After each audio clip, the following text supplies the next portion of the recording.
নমস্কার বন্ধুরা, আজ থেকে আবারও আমি ত্রিফলা স্টার্ট করলাম, বিশেষ করে আমার হাজব্যান্ডের জন্য। কারণ এটা খেলে কিন্তু পেট প্রচণ্ড সাফ হয়। আর ত্রিফলার গুণাগুণ মোটামুটি বিশ্বের সব লোকই জানে, এটা নতুন কিছু বলার নয়। তবে অনেকেই কিন্তু খায়, অনেকে আবার খায় না। তো আমি যেহেতু বর্ষা চলছিল, আগে কিন্তু এগুলো খাওয়া হতো আমাদের, সেই জন্য কোটোই কোটোই ভরা রয়েছে। আমি বরাবরই এগুলো মাঝে মধ্যেই খাই, আবার মাঝে মধ্যেই ছাড়ি। যেহেতু বৃষ্টি চলছিল, তো এতদিন বন্ধ ছিল, আবারও শুরু করলাম।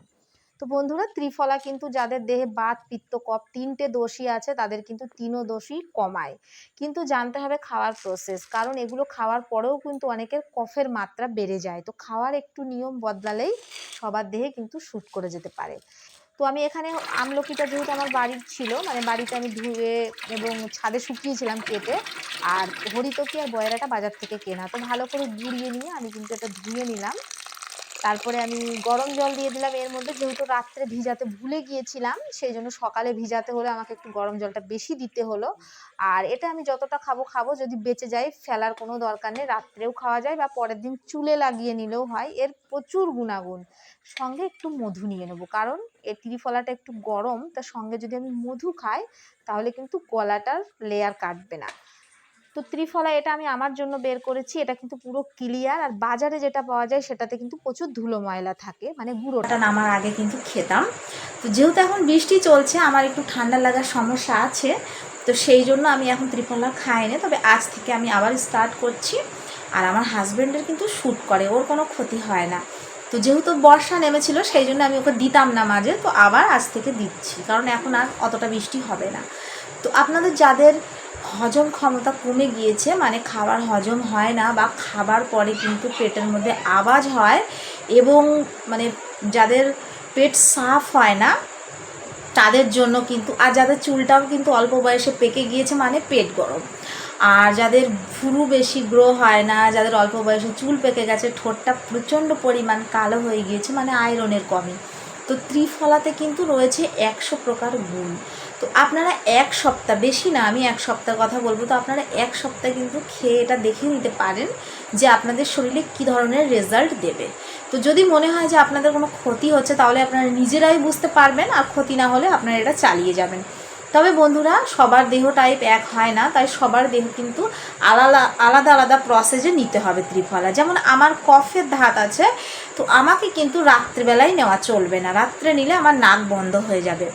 তো বন্ধুরা, আপনাদের যদি এমন সমস্যা হয় যে ত্রিফলার জল খেলে নাক বন্ধ হয়ে যায় বা ডায়রিয়া শুরু হয়ে যায়, যাদের ডায়রিয়া শুরু হয়ে যাবে, যেমন ত্রিফলা নেওয়ার নিয়ম হচ্ছে সকালবেলায় খালি পেট। তো যাদের শ্যুট করে না, তারা কিন্তু বারবার 2-3 বার বাথরুমে যাবে। তো তখন সেই ক্ষেত্রে তাদের কিন্তু সকালের খাবার পরে, মানে সকালের জল খাবার পরে, ভারী জল খাবার খাওয়া হয়ে গেল, তারপরে 1 কাপ ত্রিফলার জল সে নেবে। আর যদি মনে করে যে খালি পেটে শ্যুট করে যাচ্ছে, তাহলে তো সোনায় সোহাগা, কারণ খালি পেটে কিন্তু ত্রিফলা খেলে আমাদের ফ্যাট কিন্তু কেটে যায়, মানে ওজন অনেক কমে যাবে, সেটা আপনি 1 মাসেই টের পেয়ে যাবেন। আর যদি কেউ মনে করে যে না, খালি পেটে শ্যুট করছে না, তাহলে সকালবেলায় খাবার পরে খাবে। তবু যদি খাবার পরে কারো শ্যুট না করে, বা সকালে হয়তো কেউ খাবারই খায় না, শুধুমাত্র চা বিস্কুট খায়, তাদের জন্য বলবো দুপুরে যারা লাঞ্চ করে, দুপুরের খাবারের পরে কিন্তু খাওয়া যেতে পারে 1 কাপ। তো সেটা গেল যাদের ডায়রিয়ার প্রবলেম। আর যাদের খাবারটা একদম ডাইজেস্ট হয় না, মানে হজম হয়ই না, যেটাই খায় সেটাতেই পেট ভারী লাগে, হালকা খেলেও ভারী, ভারী খাবার খেলেও ভারী, তো তাদের জন্য তারা কিন্তু চেষ্টা করবেন 2 টাইম নেবার, যেমন সকালে কিছু খাবার পরে, আবার রাত্রে কিছু খাবার পরে। আর আমি বললাম যাদের ঠান্ডা লাগার ধাত আছে, তাহলে তারা রাত্রে খাবেন না, রাত্রেটা ক্যান্সেল করে দেবেন। তো আপনারা নিজেরাই 2-3 দিন খাওয়ার পরে নিজেরাই বুঝে যাবেন যে আপনাদের বডি নিচ্ছে কি নিচ্ছে না, বাস, এটা আমার বলাতে নয়। তো প্রসেসটা খালি বদলে যাবে। আর যাদের কোনো সমস্যা নেই, ঠান্ডার ধাত নেই, তারা কিন্তু আরামসে 2 বার নিতে পারে, বা সকালবেলায় খালি পেটে নিতে পারে। তো ত্রিফলা আপনারা কিন্তু কালকেই নিয়ে আসুন। আমি কিন্তু ত্রিফলার চূর্ণর কথা এই জন্য বলিনি, আমি ত্রিফলার চূর্ণও কিন্তু আগে 2 কোটো 3 কোটো মানে আনিয়েছিলাম। ওটা আমি যতই ঘুলতাম, মানে রাত্রে ভিজিয়ে রাখতাম, ওটাতে কখনো কালার আসতো না, যেটা আমি আমার ভিডিওতে আমি দেখিয়ে দিয়েছি। আমি কিন্তু রাত্রে ভিজাতে ভুলে গিয়েছিলাম, আমি সকালবেলায় গরম জলে দেওয়ার সাথে সাথে কিন্তু ওটাতে কালার চলে এসছে। সেই জন্যই বলছি, আমি কিন্তু গুঁড়োটা আনাই না আর, কারণ গুঁড়োটাতে আমার অতটা বিশ্বাস হয় না। হয়তো ওটা ত্রিফলায় অরিজিনালি, কিন্তু আমার বিশ্বাস এই কারণে হয় না, কারণ ওতে কোনো রং আসে না। তো সেই জন্য আমি গুঁড়োটা বন্ধ করে দিয়েছি।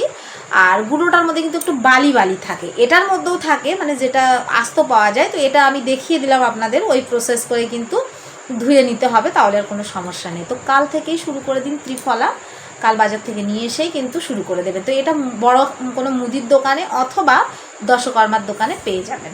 তো এটাই ছিল আমার আজকের বলার আপনাদের টিপস। তো ত্রিফলা কিন্তু অমৃত, এটা সবাই জানে। আর একটা কথা, আমি কিন্তু ইউটিউব দেখে ত্রিফলা খাই এমনটা কিন্তু নয়। আমরা যখন ছোট ছিলাম, আমার দিদিমার আমলের কথা বলছি, সেই কাল থেকে আমার দিদিমার মুখেই কিন্তু আমরা শুনেছি ত্রিফলার গুণাগুণ, চিরতার গুণাগুণ। তা ত্রিফলা তখন তো খায়নি, কারণ প্রয়োজন পড়েনি।